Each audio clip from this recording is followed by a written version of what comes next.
happening in Buffalo, one of the best musicals out there is coming to town. It starts next weekend. Good morning, Western New York. I'm your host, Princeton. And I'm Kate Monster. Teresa has the segment off. Thank you for joining us for News 4 Wake Up. Broadway's smash hit Avenue Q is headed to Buffalo. The Laugh Out Loud musical tells the story of me, a recent college grad named Princeton. A short time ago, I moved into a shabby New York apartment all the way out on Avenue Q. That's right. And it wasn't long before Princeton discovered that while the neighbors were nice, Avenue Q is not your normal neighborhood. All right, I'm just going to interrupt you guys. Can I have my show back?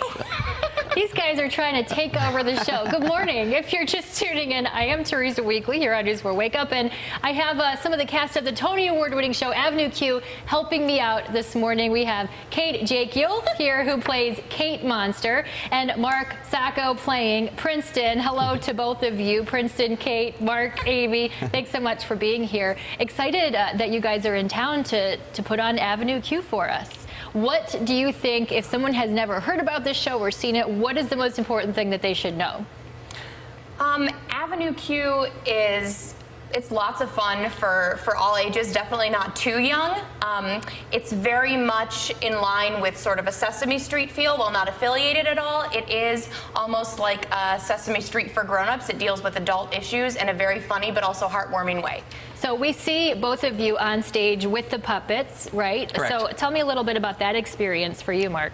What's actually kind of cool, because while we're articulating the puppets, as you see like I'm doing now, because our faces are visible, some of the emotion that we emote during the performance will also sort of shine through the puppets. And we direct all of that through the puppets, so that as we're articulating and as Princeton is doing his thing, then our actions also come through. Is that challenging for you as well? Because I know, if you're just doing a puppet or if you're in a costume, you only have to worry about that one aspect. Now you've got all this other stuff going on.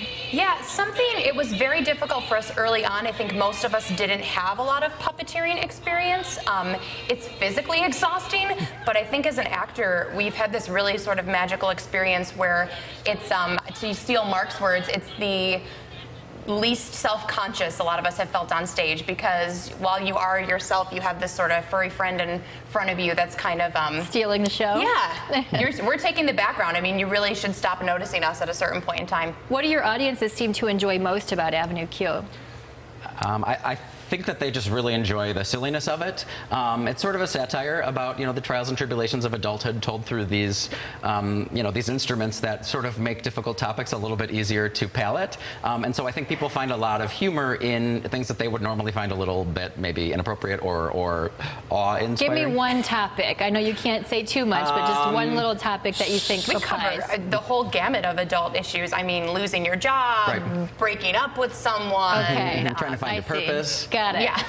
So it's like a coming of age for the puppets of Absolutely. Avenue Q. Absolutely. Okay. Well, thanks so much. I appreciate you being here. I'm going to take back my show, although it's been fun letting you guys take over for a few minutes. If you're interested in checking out Avenue Q, it's happening this weekend at the 710 Main Theater in Buffalo, produced by Musical Fair Theater. You can find out more about how to get your tickets in the Found It on 4 section of WYVB.com. We're not done with Kate and Princeton just yet. They're going to stick around. They've taken over my job. I'm going to send them over to take over Mike Syka's job.